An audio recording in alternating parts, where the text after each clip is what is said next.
아버지의 땅, 임철우. 쫓겨가는 한 마리 딱정벌레처럼 트럭은 저만치 들판 가운데로 난 황토길을 따라 느릿느릿 기어가고 있었다. 고르지 못한 노면에서 바퀴가 튀어오를 때마다 덜컹대는 쇳소리가 들려왔고 꽁무니로 부옇게 마른 먼지가 피어올랐다.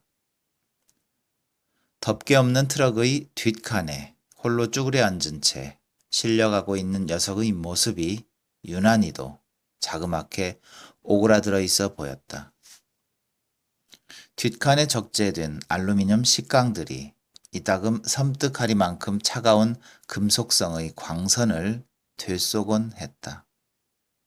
풀잎들이 저마다 윤기를 잃어가고 있는 들녘과 차츰 잿빛으로 퇴색해 가기 시작하는 야산의 정지된 풍경 속에서 그것은 안간힘을 쓰며 집요하게 꿈틀거리고 있는 단 하나의 운동체였다. 더럽게 운도 없는 녀석이군. 전입해 온 지 보름 만에 초상을 치르다니. 바지를 까내리고 오줌발을 내갈기며 오일병이 뇌까렸다. 나는 말없이 마른 풀을 짓씹었다. 바로 조금 전에 우리는 그 트럭에서 내렸었다. 야영지를 출발한 지 얼마 되지 않아 차가 마을로 통하는 샛길 입구에 다다랐을 때 선임 탑승자는 차를 세워 우리 둘을 내려주었던 것이다. 이제 트럭은 들판을 지나 산무통일을 막 꺾어 돌아가려는 참이었다. 나는 아직 그 전입병의 이름조차 모르고 있었다. 기동훈련이 시작되기 불과 며칠 전 군장을 꾸리느라 어수선한 내무반 안으로 더블백을 껴안고 엉거주춤 들어서던 맨 첫날의 모습만 기억할 뿐이었다. 이틀 만에 한 번씩 나타나는 보급 차량에 실려 녀석은 지금 본대로 돌아가는 중이었다. 아마도 도착하자마자 특별 휴가를 받아 고향으로 달려가게 되리라. 그리고 어쩌면 이미 매장을 마치고 마당에 들여온 광목 휘장이 거치어질 무렵에야 뒤늦게 제 집에 닿게 될지도 모를 일이다. 이윽고 꽁무니로 먼지를 물고 차가 시야에서 사라져버리자 텅 빈 풍경이 옹송거리며 제자리를 찾아 들어앉고 있었다. 자식, 안 되었지 뭡니까? 키는 건정한 녀석이 금방 울먹울먹 하더라고요. 홀어머니였다지요 아마. 오일병이 허리춤을 여미며 말했다. 우리는 걷기 시작했다. 작전도로 우측으로 엎드린 낮은 언덕바지에 택시 한 대가 간신히 드나들 수 있을 만한 좁은 샛길이 나 있었다.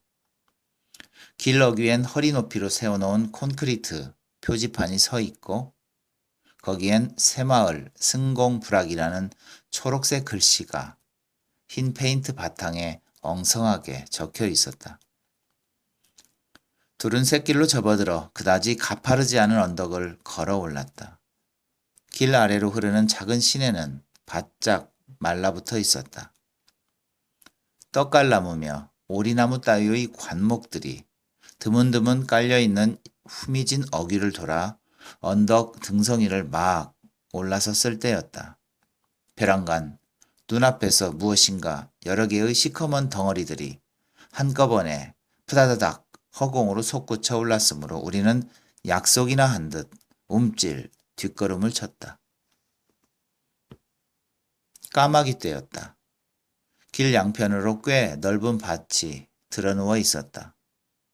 미처 뽑을 시기를 놓쳐버린 배추며 무 따위가 밭고랑 여기저기서 된서리를 맞아 썩어가고 있는 참이었는데 어디서 날아왔는지 수많은 까마귀들이 그 검고 칙칙한 날개를 퍼덕이며 밭고랑을 뒤적이고 있다가 인기척에 놀라 후다닥 날아오는 것이었다. 놈들은 멀리 달아나지는 않았다. 저만치 밭도 근처에서 날아갔다가는 되돌아와 검은 헝겊 조각 같은 날개를 펄렁이며 하나 둘 땅에 내려앉고 있었다. 더러는 흘금흘금 이쪽의 눈치를 살피면서도 짐짓 태연히 등을 돌리고 있는 놈들도 있었다. 오일병이 거기다 대고 돌 팔매질을 했다. 여기저기 숯덩이를 흩뿌려 놓은 듯 구물거리고 있는 새떼가 일제히 비명을 지르며 떠올랐다. 까욱, 까욱. 그것들의 울음이 황량하기 그지없는 초계월의 빈 들녘을 공허하게 흔들었다. 이번엔 좀 더 작은 돌멩이를 골라 그는 이미 날아가고 있는 새들을 향해 던졌다. 하지만 돌멩이는 밭두까지도 채 못 미쳐 뚝 떨어져 버렸다. 빌어먹을 까마귀까지 오늘은 영 기분을 잡치게 하는걸. 땅에 내려놓았던 소총을 어깨에 다시 매면서 오일병은 탁 침을 뱉었다. 하늘 한 귀퉁이에 불길한 검은 얼룩을 만들며 그 수많은 새들은 머리 위를 두어 번 선회하더니 이윽고 저편 야산 기슭으로 날아가 버렸다. 넓은 날개 깃을 펄럭일 때마다 무엇인가가 우리들의 머리 위에 우수수 떨어져 내릴 것만 같은 섬뜩한 불쾌감에 절로 고개가 움츠러들곤 했다. 총알만 있다면 저걸 그냥.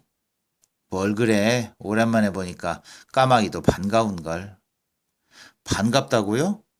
시체에서 누나를 뽑아먹는다는 저놈들이 말이에요? 남들은 까치를 보고 길줄아웃을 합니다만 난 그것조차도 기분 나쁩디다. 새라면 작고 귀여운 맛이 있어야지 원. 시커먼 게. 오일병의 턱없이 화난 표정을 보고 나는 자그맣게 웃었다. 그렇지 않아도 꺼림칙해 있었을 그였다.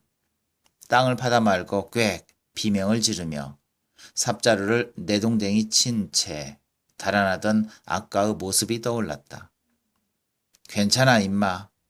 사람 뼈다귀를 처음 봐서 그래? 동료들이 이죽거리며 놀려대자 그제서야 빛이 어색한 웃음을 흘리며 태연한 척해 보이고는 있었지만 그는 여태 줄곧 속으로는 어딘가 개운찮은 느낌을 지어내지 못하고 있는 것이리라. 지금도 이따금 침을 탁탁 뱉어내며 그는 고개를 조금 숙인 채 앞장서서 걷고 있었다. 지난밤 꿈자리가 더럽더라니만 씨발. 마른 나뭇가지를 발길로 내지르며 그가 말했다. 꿈이 어땠길래? 상여를 받지 뭡니까? 그런데 이상한 게 말이죠. 장이차나 앰뷸런스였다면 또 모르는데 울긋불긋한 상여 뒤를 쫓아가면서 엉엉 울다가 깼단 말이에요. 난 상여라곤 영화 속에서밖엔 구경한 적이 없거든요. 그는 정말 수상쩍다는 투로 내게 얼굴을 돌리며 묻는 것이었다. 꿈이 맞는 셈이군. 아까 그 전입병 녀석이 꿈을 대신 꿨나 보지. 나는 그가 내심 무슨 생각을 하면서 묻고 있는지를 빤히 알면서도 그렇게 대꾸해 주었다. 하지만 여전히 뭔가 걸린다는 듯이 그는 시무룩하게 입을 다물어 버렸다. 걸음을 옮길 때마다 옆구리에선 허리띠에 찬 수통과 부딪히며 소총이 달그락 소리를 냈다. 돌아다 보니 까마귀 떼가 조금 전에 우리가 지나온 밭으로 다시 펄럭펄럭 내려앉고 있는 게 보였다. 놈들은 거기에다 무엇인가 먹을 것을 숨겨두었던 것일까? 텅 빈 초겨울의 들녘에서 저희들끼리 몰려다니며 무엇 하나 남아있을 것 같지 않은 메마른 밭고랑 사이를 어슬렁어슬렁 배회하고 있는 그 크고 흉물스런 새떼의 모습이 까닭없이 마음을 우울하게 했다. 저걸 봐라이. 새들은 사람보담도 먼지 계절을 아는 법이여. 어머니가 말했다. 그녀는 잘게 썬 고구마를 햇볕에 말리기 위해 마당 앞 돌 담장 위에 하나씩 널고 있는 참이었다. 토방에 주저앉아 잠자리를 들여다보고 있는 나는 무심코 고개를 들었다. 담장에 기댄 어머니가 목을 젖힌 채 하늘을 치어다보고 서 있었다. 그녀의 눈길이 가 닿아 있는 쪽 하늘엔 언뜻 작은 점들이 무수하게 흩어져 있는 게 눈에 잡혔다. 새떼였다. 목이 길다란 것이 어쩌면 자연 시간에 배운 청둥오리나 제두루미인지도 모른다고 나는 생각했다. 새들은 별로 서두르는 기색도 없이 천천히 허공을 비행하고 있었다. 해마다 앞산 나무 숲이 누런 빛을 떠올리기 시작하고 가을 햇볕이 차츰 온기를 잃어갈 무렵이면 우리는 뒷산 등성이를 넘어 날아오는 그 철새들의 행렬을 이따금 볼 수 있었다.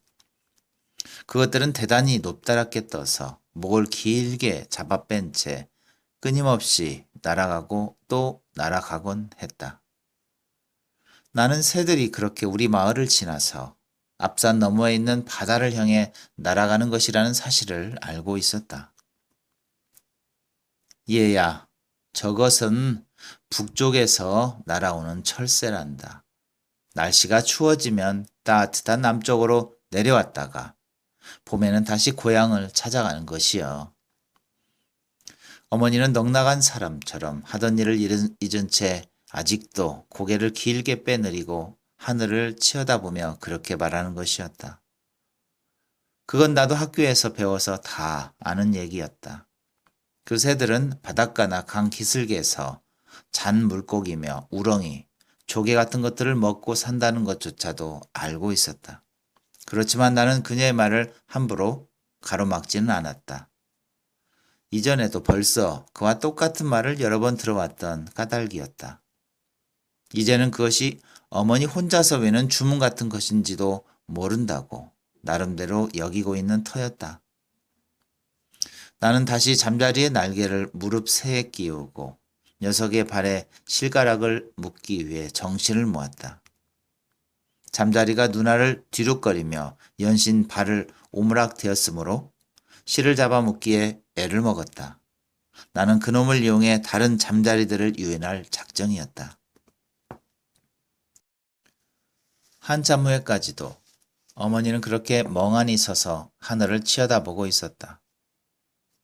그러나 새들은 언제나, 거의 언제나 이쪽은 거들떠보지도 않고 길다랗게 열을 지어 우리들의 머리 위를 지나 바다를 향하고 끼럭끼럭 날아가기를 계속할 뿐이었다.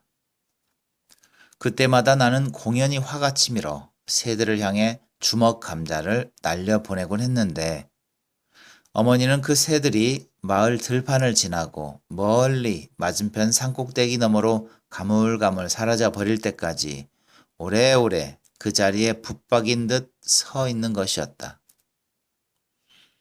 그러다가는 또 불현듯 이렇게 중얼거리곤 했다. 그래, 저런 날 짐승도 때가 되면 제 고향으로 날아올 줄을 아는 법이란다. 그 멀고 먼 북녘에서 애를 써가며 한사코 여그가장 찾아오는 걸 좀 봐라.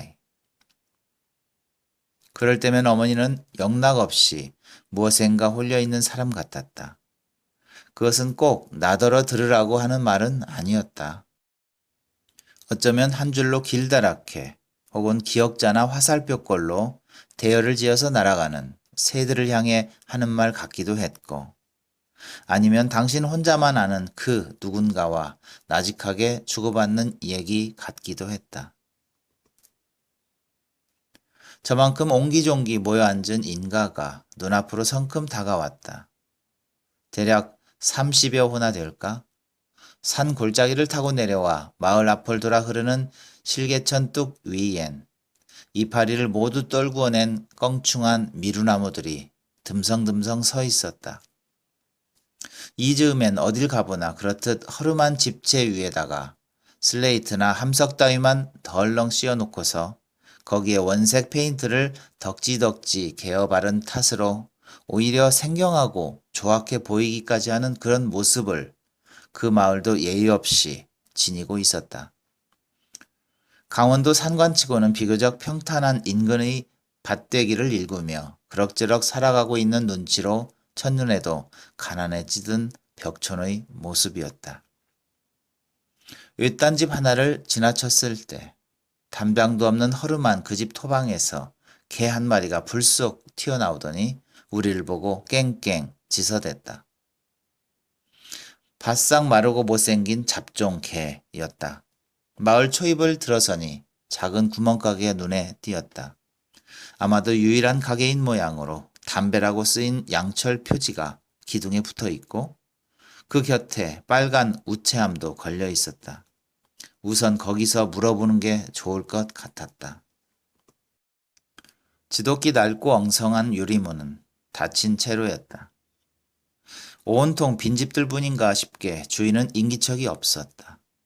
오일병은 가게 앞에 펴놓은 먼지 낀 평상 위에 소청과 철모를 벗어놓고 걸터앉더니 담배를 피워 물고 있었다.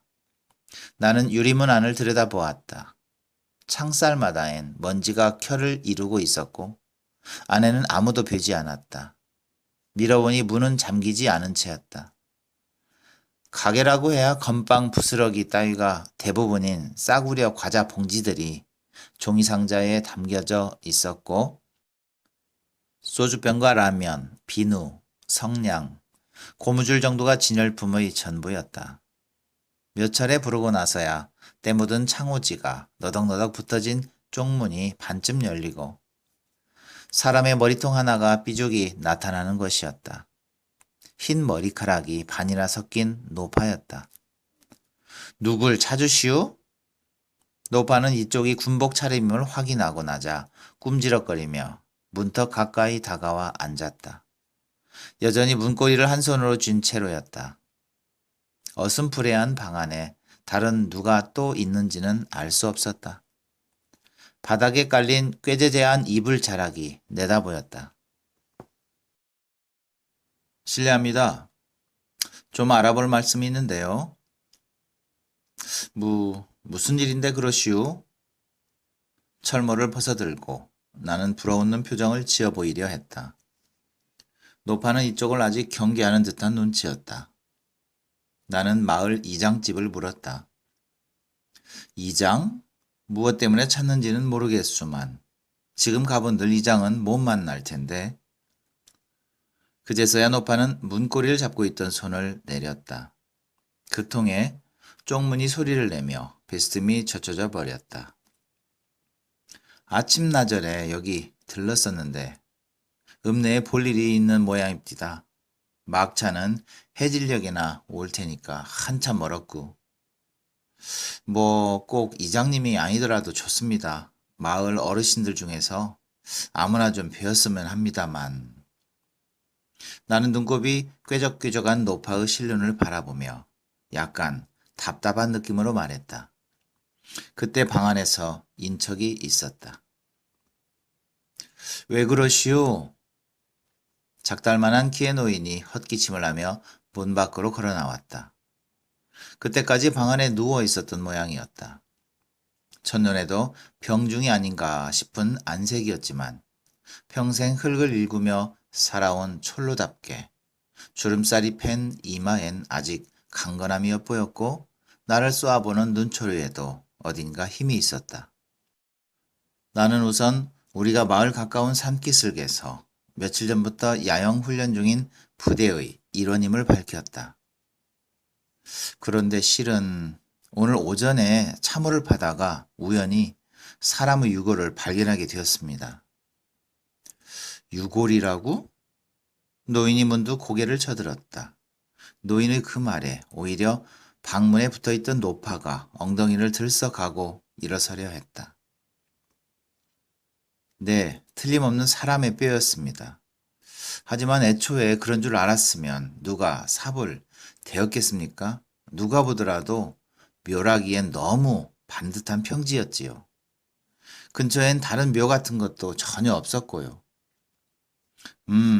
그렇겠지. 뜻밖에도 노인은 짚히는 게 있는 듯 고개를 주워기는 것이었다. 그것이 어디쯤이나 됩니까, 군인 양반? 노파가 징겅징겅 마루를 질러오며 물었다. 그녀의 반응은 좀 의외였다. 내가 대강 그 위치를 설명해주고 있는 동안 오일병은 얼굴을 찡그린 채 곁에서 듣고 있었다. 그도 그럴 것이 맨 먼저 삽끝으로 뼈조각을 헤집어냈던 게 바로 그였기 때문이었다. 우리는 이즈음 기동훈련을 대비한 야전 진지를 구축하고 있는 중이었다. 오늘은 두 사람씩 한 조가 되어 경계용 참호를 각 20m 정도의 간격을 두고 파야 했다. 우리 소대에게 할당된 몫은 3부 능선에 위치한 자리였다. 나와 오일병은 하필 맨 좌측 끝을 맞게 되었다. 소대장이 군화 뒤축을 빙글 박아 돌리며 표시해준 그곳은 그다지 넓진 않았으나 주위에 비해 반반한 평지를 이루고 있는 걸로 보아 꽤 오래전에 버려둔 해묵은 밭자리가 아닐까 싶었다. 우리는 유난히 잡초가 무성하게 어우러져 있는 그 자리에 섰다. 말라붙은 이파리들을 달고 키가 넘게 자란 쑥대며 엉겅퀴 같은 억새고 질긴 풀들이 서로 완강히 얽혀 있었다. 젠장, 뭐라도 숨어 있을 것 같이 음침하군. 내키지 않는다는 듯 오일병이 코를 찡그렸고 나 역시 왠지 꺼림칙하게 느껴지는 풀서풀 내려다 보았다. 우리는 삼날을 비켜들고 더부룩한 풀더미를 밑동부터 쳐나가기 시작했다. 엄지손가락 굵기의 풀줄기들은 삼날로 서너 차례 내려쳐야만 쓰러졌다. 그래도 땅 표면이 그리 두껍게 얼어있지 않은 것이 다행이었다. 무릎 깊이만큼 파들어가자 거기서부터는 흙 빛깔이 눈에 띄게 달라졌다. 지금껏 우리가 폰했던 것보다도 훨씬 습기차고 검붉은 흙이 나타나기 시작한 것이었다. 출처를 알 수 없는 쾌쾌한 냄새가 주위에 스멀스멀 퍼져 오르는 듯한 느낌이 들기 시작한 것도 그 무렵이었다. 그것은 어릴 적 내가 살았던 퇴락한 고가의 마룻장 밑으로부터 비라도 금방 구주죽이 뿌리를 성 싶은 날이면 솔솔 스며 나오곤 하던 그 눅눅하고 음습한 냄새를 연상케 했다. 휑하니 넓기만 한 큰 집에 혼자 남아있을 때나 무료할 때면 나는 늘 마루 위에 배를 깔고 엎드린 채 고개를 디밀어 마루 밑을 오래 들여다보곤 했었다. 마루 밑 깊숙한 저편엔 언제나 까마득한 어둠이 도사리고 있었다. 깊이를 헤아릴 수 없는 괴괴한 어둠과 그 어둠에서 끊임없이 솔솔 풍겨나오는 음습한 곰팡이 냄새는 마치 은밀한 범죄 장면을 숨어 지켜보고 있는 듯한 은근하면서도 유혹적인 두려움과 함께 전신의 아릿한 쾌감과 흥분을 불러일으키곤 했던 것이다. 어이쿠, 이게 뭐야? 코를 킁킁거리면서도 작업을 계속해 가는데 갑자기 오일병이 억 하고 다급한 비명을 질렀다. 이제 막 삽 끝에 떠올라온 흙덩이를 들여다보다 말고 삽자루를 팽개친 채 그는 구덩이 밖으로 벌벌 기어나가고 있었다. 그 바람에 뭉툭한 흙덩이가 내 발치에 떨어졌다. 사람의 해골이었다.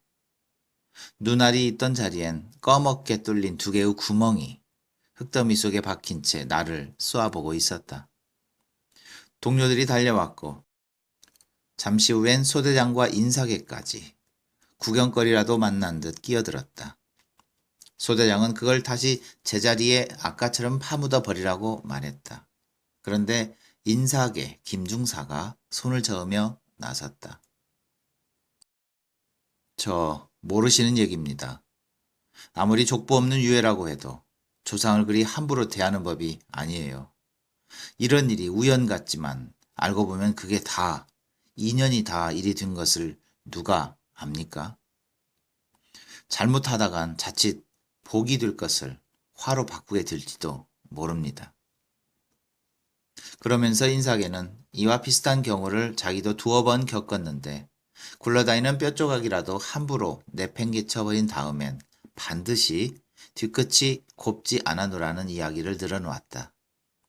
그리고 실제로 있었다는 몇 가지 다소 믿기 어려울 불상사에 대해 일일이 예를 들어주기도 했다.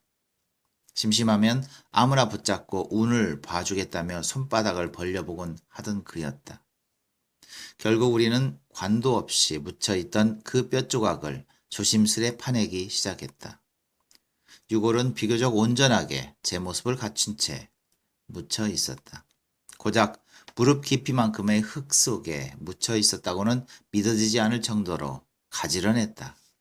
하지만 주위로부터는 여전히 시큼한 냄새가 줄곧 피어 올라왔다. 맨 먼저 머리뼈를 끄집어냈고 이어서 갈비뼈가 엉성하게 붙은 몸통 부분을 끄집어내었을 때 지켜보던 우리들은 문득 아 하고 낮은 탄성을 질렀다. 저건 피피선 아냐? 누군가가 손가락질을 하며 말했다. 앙상하게 드러난 갈비뼈에 몇 겹이나 되는 철사줄이 감겨져 있는 것이었다. 흔히들 피피선이라고 부르는, 아직도 군용 유선 전화선으로 쓰이고 있는 바로 그 전선이었다. 그것은 두 팔과 손목뼈까지도 치밀하게 결박해 놓고 있었다. 시신이 누워있던 자리의 흙은 유난히도 검붉은 찰흙빛이었다. 한순간 구덩이 옆에서 줄곧 지켜보던 나는 저도 몰래 삽자루를 놓고 말았다.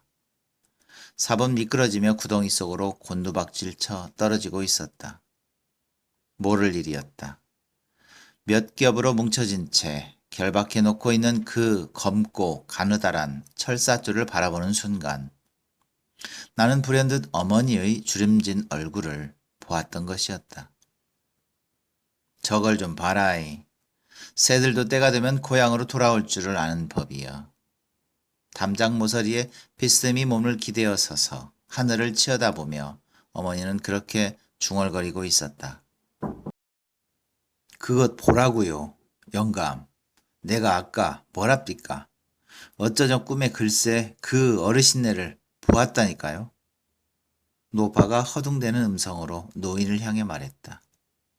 거참 쓸데없는 소리. 정말이라니까요. 영락없이 생시해보던 그대로였었다오. 그 훤칠한 얼굴로 삐끗이 웃으시면서 아, 영감을 찾아왔노라고 그러잖아요. 원, 설마 생시인들 그리 역력할 수가 있을까? 제발 그만 좀 해두라니까 그러는군. 임자는 가서 술 한 병하고 뭐 좀 집어오구려. 조상을 비웠다는데 빈손으로 갈 수가 없는 노릇이니. 노인은 퉁명스레 쏘아주고 방 안으로 들어가더니 이내 짙은 회색 두루마기를 걸쳐 입고 나왔다. 우리는 소총을 다시 어깨에 메고 일어섰다. 노파가 한 대짜리 소주병과 북어 서너 마리를 신문지에 쌌다. 그것들을 나와 오일병이 받아서 하나씩 옆구리에 끼웠다. 추우신데 공연한 걸음을 시켜드려서 죄송합니다. 아니요, 젊은이. 이런 일은 꼭 남의 일만은 아니니까. 노인은 그렇게 선선히 대답하고 훌쩍 문을 나서고 있었다. 노파가 마을 초입까지 따라 나왔다. 거기 가거든 찬찬히 잘 살펴보시구려. 그 어르신은 키가 크고 몸매가 굵은 분이시니까 어쩌면 알아보실 수 있을는지도 모르겠소. 더는 따라 나서지 않을 생각인지 노파는 걸음을 멈추고 남편에게 당부를 했다. 하지만 노인은 고개를 한번 까맣게 보였을 뿐 말없이 그녀를 떼어놓고 우리들을 앞장서서 걷기 시작하는 것이었다. 그제서야 나는 그가 한쪽 다리를 조금씩 절고 있음을 발견했다. 얼핏 보면 잘 드러나지 않았으나 분명히 노인은 왼편으로 기우뚱대며 걷고 있었다. 그런데도 퍽 정확하게 떼어놓는 걸음걸이였다. 외딴 집을 지나칠 때 예의 그 잡종개가 달려나오더니 또 지저대기 시작했다. 먹을 걸 제대로 주지 못하는지 홀쭉하니 달라붙은 백가죽에 뼈가 앙상하게 붉어져 나온 꼬락서니로 개는 제법 그르렁거리는 신용을 했다. 휑하니 비어있는 들판 한가운데서 건정하니 바람을 맞으며 늘어서 있는 전신주들을 옆에 끼고 우리 셋은 한동안 말없이 걷기만 했다. 얼마쯤 걷다가 돌아보니 그때까지 우리를 지켜보고 있던 노파가 막 등을 돌린 채 구부정한 모습으로 되돌아가고 있는 게 보였다. 철새들이 날아오는 가을 무렵이면 나는 늘 그렇게 하늘을 바라보고 서 있는 어머니의 모습을 볼 수가 있었다. 하지만 꽤나 나이가 들었을 때까지도 나는 왜 그 하찮은 새들의 이동이 어머니의 눈빛을 아득하게 풀리도록 만들곤 하는 것인지, 그리고 사람보다도 먼저 계절을 알아차리고 따뜻한 압력으로 날아온다는 새들의 그 지극히 자연스럽고도 어김없는 본능이 왜 하필 그녀에게만은 그토록 새삼스러운 의미를 지녀야 하는 것인지를 알지 못했다. 그러던 어느 때인가 끼륵끼륵 이상한 울음소리를 남기며 우리 마을을 지나쳐 가는 철새의 무리를 바라보면서 어머니는 어쩌면 누군가를 기다리고 있는 것인지도 모른다는 생각을 나는 하기 시작했다. 그러고 보니 단지 그것뿐만은 아니었다. 한여름 땡볕 속에 쭈그리고 앉아 비탈진 밭고랑을 호미질에 나가다가도 이따금 고개를 들어 동구 밖으로 뻗어나간 고갯길을 하염없이 멍한 눈으로 바라다 보기도 하고, 빨래를 줄에 널거나 마당 귀퉁이에서 푸성기를 다듬고 있다가도 깜빡 넋을 놓아버린 사람처럼 허공으로 시선을 물빛으로 풀어 던지며 문득 긴 한숨을 내쉬기도 한다는 사실을 나는 새로이 알아냈던 것이었다. 그때가 아마 12서너 살이었으리라. 그때서야 비로소 나는 우리 집엔 어머니와 나 둘뿐이라는 사실을 처음으로 확실한 의문점으로 여기기 시작했던 것 같다. 아버지는 돌아가셨다. 먼 곳으로 배를 타고 나갔다가 영영 돌아오시지 못하게 된 것이야. 아버지에 대해 물으면 어머니는 겨우 그렇게만 대답해주곤 했다. 그러던 어느 날, 그러니까 내가 중학생이 되었을 무렵, 나는 교실에 가방을 남겨둔 채 혼자 집으로 울먹이며 돌아왔던 적이 있었다. 같은 반의 먼 친척벌 되는 녀석으로부터 나는 아버지에 대한 놀라운 비밀을 우연히 전해 듣게 되었던 것이었다. 대문을 박차고 뛰어들어와 나는 다짜고짜 어머니를 붙잡고 덤벼들듯이 따져 물었다. 그 순간 어머니의 얼굴로 짧게 스쳐 지나가던 그 참담한 고통의 빛을 나는 지금도 잊지 못한다. 그러나 어머니는 애써 태어난 얼굴로 내게 간신히 이렇게 대답하던 것이었다. 그래, 아버진 죄를 지었단다. 아직은 넌 모를 테지만 그 때문에 아버지는 집을 떠나신 거요. 하지만 내 아버지는 눈매가 고운 분이셨다. 우리 마을에서 단 하나뿐인 학생이었고 남들이 사람을 해치려는 걸 한사코 말리시려고 했지. 그 때문에 살아난 사람도 여럿이 있어. 정말이여. 그런 어머니의 변명은 끝끝내 내 마음을 어루만져 주지 못했다. 그 후로 나는 좀처럼 아버지에 대한 얘기를 꺼내지 않게 되었다. 뜻밖에도 아버지의 죄를 순순히 시인하는 그녀의 한마디가 내게는 그토록 엄청난 충격으로 깊이 남겨졌던 탓이리라. 바로 그 순간부터 나는 아버지의 그 죄라는 것을 내 스스로 함께 나누어 지니고만 느낌이었고, 그 때문에 나이에 걸맞지 않게 나는 눈빛이 깊고 어두운 아이가 되어가고 있었다. 그리고 그때부터 아버지의 무서운 환영은 저주처럼 내 곁을 따라다니기 시작했다.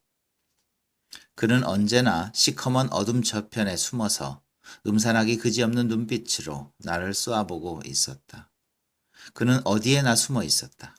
내 어릴 때 이따금 고개를 디밀어 들여다보면 마루 밑 저편 깊숙이 도사리고 있던 그 까마득한 어둠 속에도, 그 어둠 속에서 술술 기어나오던 그 눅눅하고 음습한 냄새 속에서도 내가 한 번도 얼굴을 본 적이 없는 그 사내는 핏발선 눈알을 번뜩이며 나를 쏘아보고 있는 것이었다. 그건 어디서 묻혔는지도 모르는 오랜 시간이 흐른 뒤에까지 지워지지 않는 핏자국처럼 내게는 저주와 공포의 낙인으로 깊이 박혀져 있었다. 그리고 그 낙인을 가슴에 지닌 채 나는 끝끝내 나를 휘감고 있는 어떤 엄청난 죄악감과 불길한 예감으로부터 영영 벗어날 수가 없었다. 산골짜기를 돌아 나온 바람이 섬뜩한 한기를 뿌려주고 내달아 놨다. 노인은 줄곧 앞장서서 걷고 있었다. 조금씩 한쪽 다리를 절며 걷고 있는 노인의 허리는 그러나 곧게 세워져 있었다. 한 발을 절룩이면서도 그렇듯 허리를 바로 세우기 위해서는 노인은 분명 내심 안간힘을 쓰고 있을 터였다. 어쩌면 그가 헤쳐나온 지난 삶 또한 그렇게 흐트러짐 없이 질기고 옹골찬 것이었을는지도 모른다고 나는 생각했다. 멀리 떨어진 산기슭에서 까마귀 떼가 이따금 날아올랐다가 다시 펄럭펄럭 내려앉곤 하는 모습이 보였다. 그것들이 날아오를 때마다 하늘 한쪽 끝이 부패한 짐승의 살덩이처럼 스멀스멀 부풀어 오르는 듯한 착각을 일으켰다. 암만 해도 이거 우리가 저 영감네 산소를 작살내 놓은 건 아닐까요, 이병장님? 오일병이 곁으로 바짝 다가오며 말했다. 설마 그럴라고? 제대로 쓴 묘라면야 관도 없이. 게다가 그런 흉한 꼴을 하고 있겠어. 하기야. 그는 옆구리에 낀 술병을 반대쪽으로 옮겨 안으며 쓴 웃음을 지어 보였다. 허허, 눈이 쏟아질 것 같군. 앞서가던 노인의 음성에 나는 고개를 들었다. 정말 하늘 한끝으로부터 검고 두터운 구름이 낮게 드리워지고 있었다. 어느새 해는 보이지 않았다. 야영지가 가까워오고 있었다. 가파른 비탈을 마저 걸어 올랐을 때 김중사가 나와 노인을 맞았다. 대부분 구덩이 파기를 마치고 뗄나무를 긁어다가 불을 피워 손을 녹이고 있는 참이었다. 낯선 분위기 탓인지 노인은 저기 당황한 얼굴빛을 띠고 있었다. 영감님, 여기까지 오시게 해서 죄송합니다. 얼굴에 티가 남아있는 소대장이 거수경례를 붙이자 노인은 황황히 허리를 숙였다. 우리는 노인을 이끌고 유해가 나온 자리로 갔다. 구덩이는 파다 중지했던 대로 내버려져 있었는데 그 곁에 신문지를 깔고 예의 그 뼈조각들을 모아놓은 게 보였다. 노인은 한동안 그걸 물끄러미 내려다 보더니 문득 쯧쯧 하고 혀를 찼다. 그의 주름 많은 이마가 어둡게 보였다. 여길 파라고 지시한 것도 나였습니다만 처음부터 전혀 묘 같지가 않았습니다. 어떻게 해서 이런 것이 여기 묻혀 있었는지 모르겠습니다. 행여 뭔가 잘못된 것은 아닐까 싶은지 소대장은 변명처럼 말했다. 알고 보면 조금도 이상스러운 일은 아니지요. 이 부근이 워낙 그런 자리였으니까요. 노인은 한동안 묵묵히 그것들을 내려다보고 있다가 입을 열었다. 그럼 역시 우리 짐작대로 6.25 때에 여기만은 아니지요. 마을에서 시별이 안팎 어디를 파보더라도 이렇듯 주인 없는 뼈다귀 하나쯤 찾아내기란 그리 어려운 일이 아닐 거외다. 그렇게까지 심했습니까? 예전에 여기서 무슨 유명한 전투가 있었다는 말은 듣지 못한 것 같은데.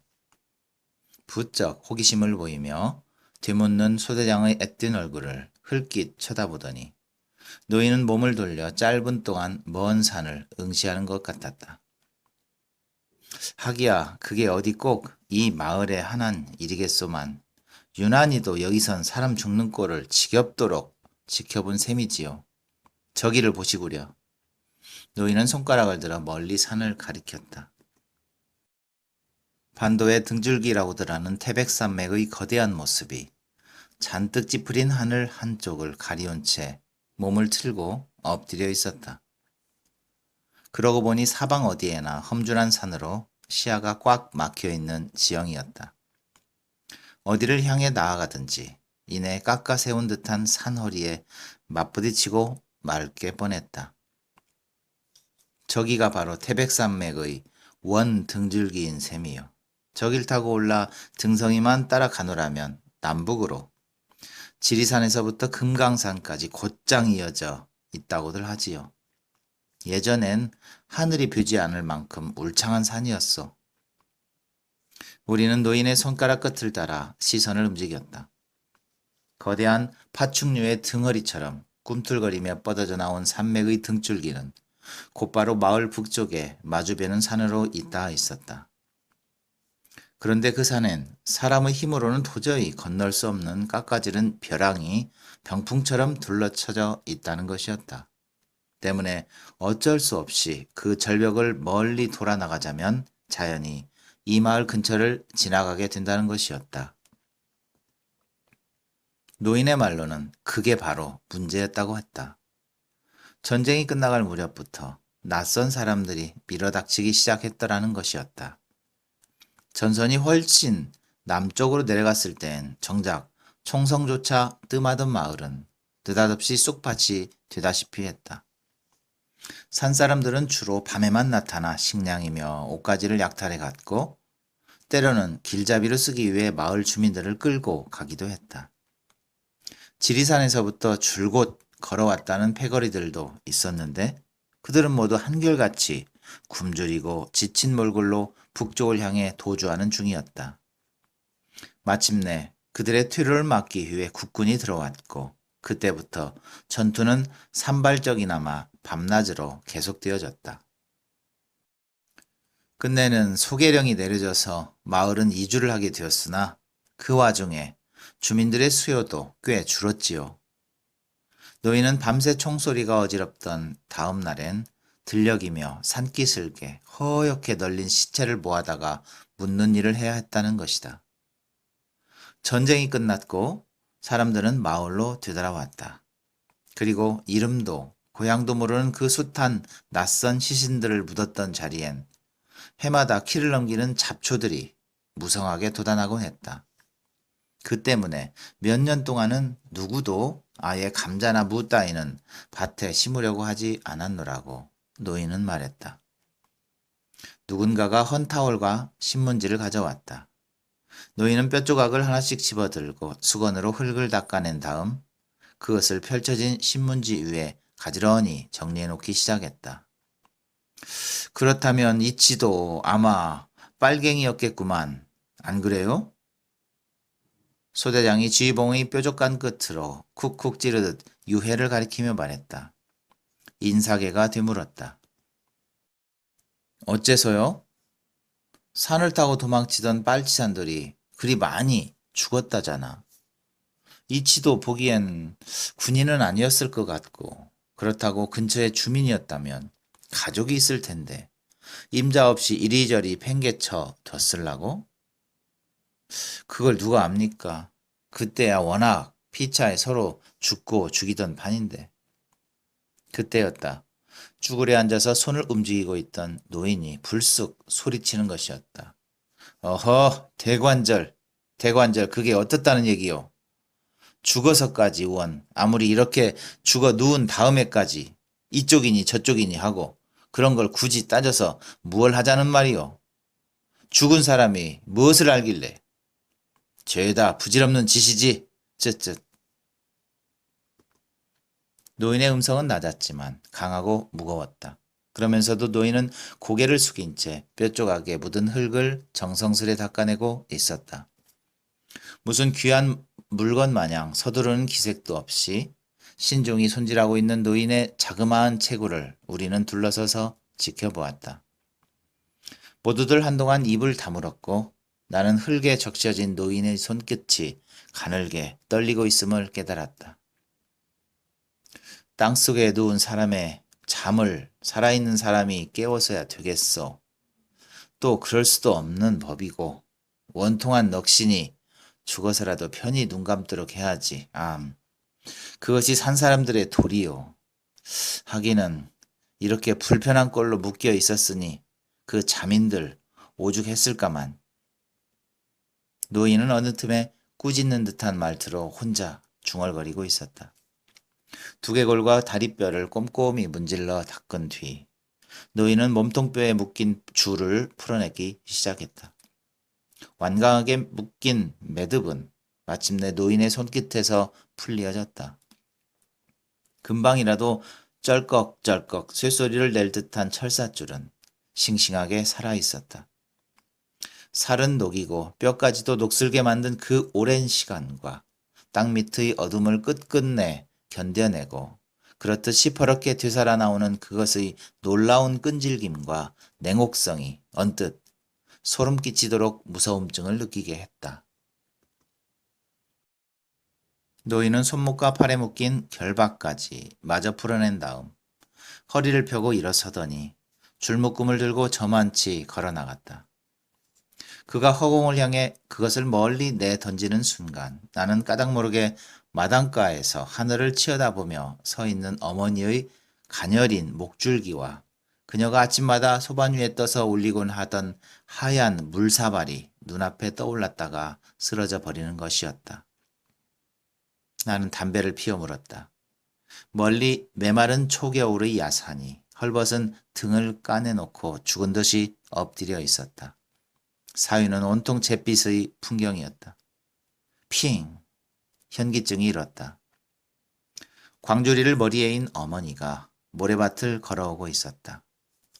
돌돌거리며 흐르는 물소리를 거슬러 강변 모래밭을 어머니가 혼자 저만치서 다가오고 있었다. 모래밭은 하얗게 햇살을 되받아 쏘며 은빛으로 반짝였다. 허리띠를 질끈 동인 어머니의 치맛자락이 흐느적이며 바람결에 흔들리고 있었다. 나는 햇살에 부신 눈을 가늘게 오므리고 줄곧 그녀를 지켜보고 있었다. 그때였다. 꿈속에서처럼 나는 그녀의 뒤를 바짝 따라오고 있는 한 사내의 환영을 보았다. 그건 아버지였다. 언젠가 어머니의 낡은 반다지 깊숙한 옷가지 밑에 숨겨져 있던 액자 속에서 학생복 차림으로 서 있던 그대로 그건 영락없는 그 사내였다.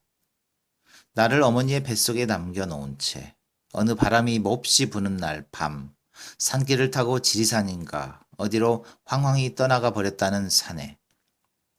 창백해 배는 뺨에 마른 몸집의 그 사내가 어머니와 함께 걸어오고 있는 것이었다.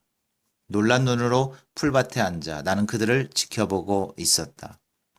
이윽고 어머니의 눈썹과 코, 입의 윤곽과 야윈 목줄기까지 뚜렷이 드러날 만큼 가까워졌을 때 사내의 환영은 어느 틈에 사라져버리고 없었다. 몇 번이나 눈을 비비고 보았으나 역시 마찬가지였다.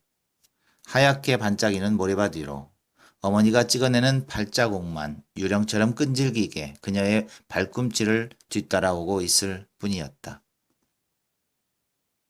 우리는 관 대신에 신문지로 싼 유해를 맨 처음 그 자리에 다시 묻어주었다. 도톰하니 봉분을 만들고 떼장까지 입혀놓고 보니 엉성한 대로 형상은 갖춘 듯 싶었다. 노인은 술을 흙 위에 뿌려주었다. 그리고 자신이 먼저 한 모금 마신 다음에 잔을 돌렸다. 오일병이 노파가 준 북어를 내놓았고 덕분에 작은 술판이 벌어졌다. 음복인 셈이었다. 얌마, 이런 느닷없는 장례식도 모두 너희 두 놈들 때문이니까 자, 한 잔씩 마셔라. 그래, 어쨌든 너희들은 좋은 일 했으니 천당 가도 되겠다. 소대장이 병을 기울였고 다른 녀석들도 낄낄대며 한마디씩 보태었다. 술이 가득 차오른 반합 뚜껑을 나는 두 손으로 받쳐들었다. 저것 봐라이, 날 짐승도 때가 되면 돌아올 줄 아는 법이다. 어머니가 말했다. 저만치 웬 사내가 서 있었다. 가슴과 팔목에 철사줄을 동여맨 채 사내는 이쪽을 응시하며 구부정하게 서 있었다. 퀭하니 열려있는 그 사내의 눈은 잔뜩 겁에 질려있는 채로였다. 엥. 총성이 울렸고 그는 허물어지듯 앞으로 고꾸라지고 있었다. 불현듯 시야가 부옇게 흐려왔다. 아, 아버지는 지금 어디에 쓰러져 누워있을 것인가. 해마다 머리밭에 무성한 쑥부쟁이와 엉겅퀴꽃을 지천으로 피워내며 이제 아버지는 어느 버려진 밭고랑 어느 응달진 산기슭에 무덤도 묘비도 없이 홀로 잠들어 있을 것인가. 반합뚜껑에서 술이 줄줄 흘러 떨어지고 있었다. 나는 노인과 함께 산을 내려오기 시작했다. 노인이 몇 번이나 그만 돌아가라고 손짓을 했지만 이번엔 올 때와는 달리 내가 앞장을 섰다. 짙은 잿빛 구름장들이 점점 낮게 드러지고 있었다. 바람에 쫓기듯 구름은 어지러이 소용돌이를 이루며 마주배는 산등성이로부터 내달려오고 있는 참이었다. 신장로로 나면서부터 우리는 나란히 걷기 시작했다. 한쪽으로 조금씩 끌리는 노인의 걸음걸이가 아까보다는 더디었다. 가끔 등 뒤에서 달려온 바람이 그의 낡은 두루마기 자락을 불어올리곤 하였다. 영감님, 아까 할머니 말씀을 얼핏 들으니까 누구를 찾고 계시는 것 같은데요. 찬찬히 잘 살펴보라고 당부하던 노파의 말이 생각나서 물었으나 노인은 한동안 묵묵히 걷기만 했다. 괜한 소리를 꺼냈나 싶은 생각을 하고 있으려니까 노인이 입을 열었다. 실은 그때 나도 형님 한 분을 잃어버렸어. 내 다리가 이 꼴이 된 것도 그때부터이고. 형님은 길잡이로 앞세워져서 한밤중에 끌려나갔다네. 산을 넘다가 함께 총에 맞아 죽었다는 소문을 듣고 달려가 봤지만 어찌된 영문인지 형님의 시체는 끝내 찾지 못했어. 우리는 그새 마을로 통한 샛길로 접어들고 있었다. 거기서부터는 언덕길이었다. 그런데 간밤 꿈에 그 사람이 꿈을 꾸었다는구만. 실없는 할멈 같으니라고. 이런 일이 생기려고 그랬는지 원. 상여를 보았다는 오일병의 꿈 얘기를 기억해내며 나는 묘한 기분이 되었다. 그럼 좀 전에 그 유해가 혹시... 이제 와서 누가 그걸 어떻게 알아볼 수가 있겠는가? 무슨 특별한 표식이 남아있다면 또 몰라도. 하지만 그게 누구이든지 간에 불쌍한 영혼 하나 늦게나마 땅속에 편히 눕게 해준 것만으로도 다행한 일이 아닌가. 노인은 쓸쓸히 웃었다. 때마침 불어온 바람이 그 웃음을 삼켜버렸다. 주위가 문득 어두워진 느낌이 들었다. 바람이 불어오는 방향을 바라보니 들녘 저편은 우윳빛 유리를 끼워 놓은 듯 희뿌옇게 흐려져 있었다. 눈이 내리는군요. 첫눈이죠 아마. 그렇구먼. 우리는 한동안 밭둑 위에 서서 희끗희끗 땅 위로 내려앉기 시작한 눈발을 말없이 눈으로 헤아리고 있었다. 저만치 밭둑 너머로 마을 지붕들이 보였다. 저녁을 잊는 것일까? 몇 오락이 가느다란 연기가 실타래로 풀어지며 희미하게 떠오르고 있었다. 이젠 다 왔나 보구먼. 그만 돌아가 봐요. 혼자 돌아가려면 먼 길이 될 터인데. 노인은 웃으며 가라고 손짓했다. 나는 순순히 걸음을 멈추었다. 벌써 노인은 저만치 마을을 향해 기우뚱거리며 걸음을 옮기고 있었다. 차츰 굵어져가는 눈발 사이로 멀어지는 노인의 뒷모습이 유난히 쓸쓸해 보였다. 나는 휘어돌아간 밭언덕 귀퉁이가 그의 모습을 완전히 감추어버릴 때까지 서서 지켜보고 있었다. 머리맡에 밥상을 놓은 기척이 들리고 이내 어머니가 나를 흔들어 깨웠다. 첫 휴가를 받아 도착한 다음 날이었다. 밤새 완행열차를 타고 내려와 집에 닿자마자 쓰러지듯 잠에 빠져들었던 것이다. 눈을 비비며 일어났던 나는 그득한 밥상을 보고 놀랐다. 아이들처럼 연시 수줍은 웃음을 흘리며 어머니는 나를 쳐다보았다. 참 이상도 하지. 내가 온다는 말에만 정신이 팔려 깜빡 잊고 있었는데 글쎄 오늘이 그 양반 생일이로구나. 누구 말이에요? 너 아버지 말이다. 얼결에 그렇게 말해놓고 그제서야 어머니는 깜짝 놀라며 황황히 내 눈치를 살피고 있었다. 난 가슴이 철렁 내려앉은 것 같았다. 도대체 지금 정신이 있으세요, 어머니? 그 얘긴 다시 꺼내지 말라고 그랬잖아요. 아버진 진작 죽은 사람이에요. 아니, 설사 살아있더라도 우리한테는 그게 100번 나아요. 무슨 말을 그렇게 하는 거냐, 얘야. 아직 살아계실지 누가 안다고 그래. 죽었어요. 그런 줄만 아시라니까요. 그래도 살아있기만 하무냐 언제고 만나게 될지도 모르는디. 나는 기었고 폭발하고야 말았다. 어떡해요. 이제 와서 대체 어떻게. 어떤 꼬락서니를 하고 서로 만난다는 말입니까? 네? 입에 씹히는 대로 나는 내뱉고 있었다. 숟가락을 쥔 손이 벌벌 떨릴 지경이었다. 아, 아니다, 아니다. 내가 잘못했다. 빌어먹을 놈의 이 주둥어리가 방정이지 뭐야? 어머니는 훌쩍 등을 돌리고 앉았다. 그리고는 주섬주섬 저고리 섭을 끌어올리는 것이었다. 어머니가 울고 있었다. 외아들 앞에선 좀채 눈물을 비치지 않던 그녀였다. 어머니가 그토록 오랫동안 누군가를 기다려왔었음을, 내 유년 시절의 퇴락한 고가의 마루 및 그 캄캄한 어둠 속에서 음습하고 불길한 냄새와 함께 나를 쏘아보고 있던 한 사내의 눈빛을, 그리고 청년이 된 지금까지도 가슴을 새카맣게 그을려 놓으며 깊숙한 상흔으로만 찍혀져 있을 뿐인 그 증오스러운 사내의 이름을 어머니는 25해가 넘도록 혼자서 몰래 불씨처럼 가슴속에 키워오고 있었던 것이다. 어머니한테 그 사내는 다른 아무것도 아니었다. 다만 곱고 자상한 눈매로서만, 나직한 음성으로서만 늘 곁에 남아 있었던 것이다. 하지만 그녀가 울고 있는 건 그 미련스럽도록 끈질긴 기다림 때문만은 아니었으리라. 아니, 사실상 어머니는 누구보다도 더 잘 알고 있을 터였다. 그녀의 기다림이 얼마나 까마득하게 손이 닿지 않은 먼 곳으로 자꾸만 밀려나가고 있는 것인가를 말이다. 25해의 세월이 스스로 묶어놓은 그 완고한 기만이 목에 잠기어 흐느낌도 없이 지금 어머니는 울고 있는 것이었다. 밥상을 받아놓은 채 나는 고개를 쳐박고 앉아 있었다. 눈앞에는 우리 가족의 그 오랜 어둠과 같은 미역가닥이 국그릇 속에서 멀겋게 식어가고 있을 뿐이었다. 이제 노인의 모습은 더 이상 보이지 않았다. 그새 수북이 쌓인 눈을 밟으며 나는 오던 길을 천천히 되돌아가기 시작했다. 걸음을 옮길 때마다 어깨에 맨 소총이 수통과 부딪히며 쩔렁쩔렁 소리를 냈다.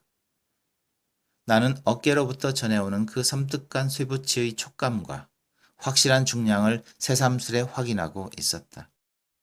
그리고 항상 누구인가를 겨누고 열려있는 총구의 속성을, 그 냉혹함을, 또한 그 조그맣고 둥근 구멍 속에서 완강하게 또아리를 틀고 앉아있는 소름 끼치는 그 어둠의 깊이를 생각했다. 까우, 까우. 어느 틈에 날아들었는지 길 옆 밭고랑마다 수많은 까마귀들이 구물거리고 있었다. 온 세상 가득히 내려쌓이는 풍성한 눈발 속에 저희들끼리만 모여서 새카맣게 구물거리는 놈들은 그 음산함과 불길함을 역병처럼 퍼뜨리고 있는 것이었다. 얼핏 쏟아지는 그 눈발 속에서 나는 얼어붙은 땅 밑에 새우등으로 웅크리고 누운 누군가의 몸 뒤척이는 소리를 들었다. 아버지였다. 손발이 묶인 아버지가 이따금 돌아 누우며 낮은 신음을 토해내고 있었다. 나는 황량한 들판 가운데에 서서 그 몸집이 크고 불길한 새들이 펄렁거리는 날개짓과 구물거리는 모습을 오래오래 지켜보았다. 머리 위로 눈은 하염없이 쏟아져 내리고 있었다. 한방눈이었다.